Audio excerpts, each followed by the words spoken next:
सभी लोग मेरी आवाज़ को सुन पा रहे होंगे। माई शारदा के चरणों में सशक्त नमन। साथ में मंच पर उपस्थित एवं सदन में उपस्थित सभी विद्वानों को नमन।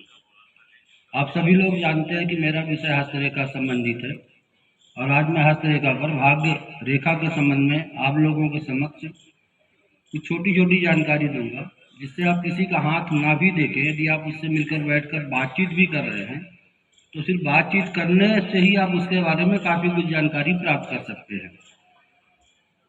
जैसा कि आप जानते हैं कि संसार में भूत, भविष्य एवं वर्तमान जानने की जितनी भी विधाएं हैं, उनमें सबसे प्रामाणिक एवं सरल विधि है हस्तरेखाओं का अध्ययन।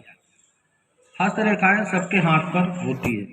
आवश्यकता है तो मात्र उनके अध्ययन की एवं एक परिपक्व मस्तिष्क की।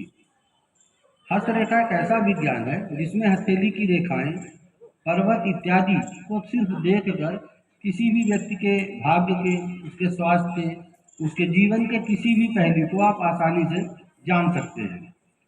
तो सबसे पहले आप इस चीज़ को समझ लीजिए कि हस्तरेखाओं में भाग्य रेखा हमारी कहाँ से निकलती है और उसका क्या फल होता है। तो चंद्र क्षेत्र एक स्थान होता है जो हमारी हथेली के यहाँ पर रहता है। यदि यहाँ से हमारी भाग्य रेखा निकलती है तो आप ये मानकर चलिए कि आप स्वयं अकेले कुछ भी नहीं कर पाएंगे जब तक कोई दूसरा हाथ नहीं लगाएगा।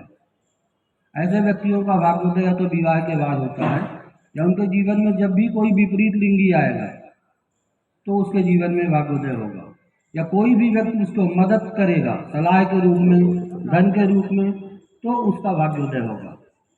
यदि आपकी भाग्य रेखा उद्गम मणिबंध क्षेत्र से है तो आप जन्म से भाग्यशाली हैं और आपके माता पिता ने भी अच्छा कुछ आपके लिए बनाया होगा, तभी भगवान ने आपके हाथ पर भाग्य रेखा का उद्गम मणिबंध क्षेत्र से किया है और ऐसे लोगों के जीवन में संघर्ष कम होता है। अब आप मान लीजिए कि आपके हाथ पर इस भाग्य रेखा का उद्गम चंद्र शुक्र क्षेत्र से होता है। ऐसा बहुत कम हाथों पर होता है लेकिन फिर भी होता है। शुक्र क्षेत्र पर जब भी होगा तो ऐसे व्यक्ति का जीवन कठिन संघर्ष के साथ चलता है। कब तक? जब तक उसकी भाग्य रेखा जीवन रेखा को क्रॉस करके आगे नहीं बढ़ जाती है। शुक्र क्षेत्र के अंदर से निकलेगी जिस टाइम से, जब वो जीवन रेखा से जुड़ेगी तब तक का जीवन उसका संघर्ष में रहेगा। उसके बाद जैसे वो रेखा जीवन रेखा को क्रॉस करके आगे शनि पर्वत की ओर बढ़ेगी तो उनके जीवन का संघर्ष समाप्त होता है और उनकी महत्वाकांक्षाओं की पूर्ति होती है। यदि आपकी भाग्य रेखा उद्गम उच्च मंगल से हुआ, जिसको हम प्रजापति क्षेत्र भी हस्तरेखाओं पर कहते हैं, तो आपके जीवन में अच्छे अवसर आपकी उम्र के 45 वर्ष के बाद आना है। और यदि राहु क्षेत्र से है तो आपके जीवन में अच्छे अवसर 35 के बाद आना है, लेकिन पीछे मुड़कर कभी नहीं देखना है। अचानक आपको आपके जीवन में उपलब्धियां मिलेंगी और जो आपके जीवन काल पर सदैव बनी रहेंगी। यदि भाग्य रेखा का उद्गम मस्तिष्क क्षेत्र से होता है, मस्तिष्क रेखा से होता है, तो आप ये मानकर चलिए कि आपके अपने दिमाग के बलबूते पर आपको अच्छे अवसर मिले हैं और आपने उन अवसरों का लाभ उठाया है। और यदि आपकी भाग्य रेखा का उद्गम हृदय रेखा से होता है तो ये मानिए कि आपके जीवन के अंतिम पड़ाव, मतलब 48 के बाद, 48 के बाद आपके जीवन पर अच्छे अवसर मिलेंगे और उसके बाद फिर कभी जीवन में दोबारा पीछे मुड़कर देखने की जरूरत नहीं पड़ेगी। लेकिन उसके पहले जीवन संघर्ष में ही रहेगा, जो आया हो गया, किसी विशेष प्रकार की सेविंग आपकी नहीं हो पाएगी।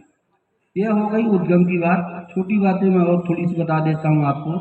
यदि आपकी जीवन रेखा लहरदार है, स्ट्रेट नहीं है, सीधी नहीं है, क्योंकि भाग्य रेखा उपप्रधान रेखा कहलाती है, यदि वो लहरदार है तो जीवन भी आपका स्थिर रहेगा, भाग्य भी आपका स्थिर नहीं रहेगा, अस्थिर रहेगा। वो कभी अच्छा, कभी खराब, कभी सम, इस प्रकार से चलता रहेगा। और भाग्य रेखा पर जब भी मानकर चलिए कहीं भी कोई रेखा अगर काटती है तो वो जीवन, वो समय आपका जो है जीवन का संघर्ष में होगा, कोई ना कोई परेशानी, रुकावट आपके जीवन में आएगी। समय का निर्धारण आप हस्तरेखा के काल नियमानुसार कर सकते हैं। बातें बहुत है, फिर आगे कभी जरूर आपसे चर्चा होगी। समय कम है। धन्यवाद।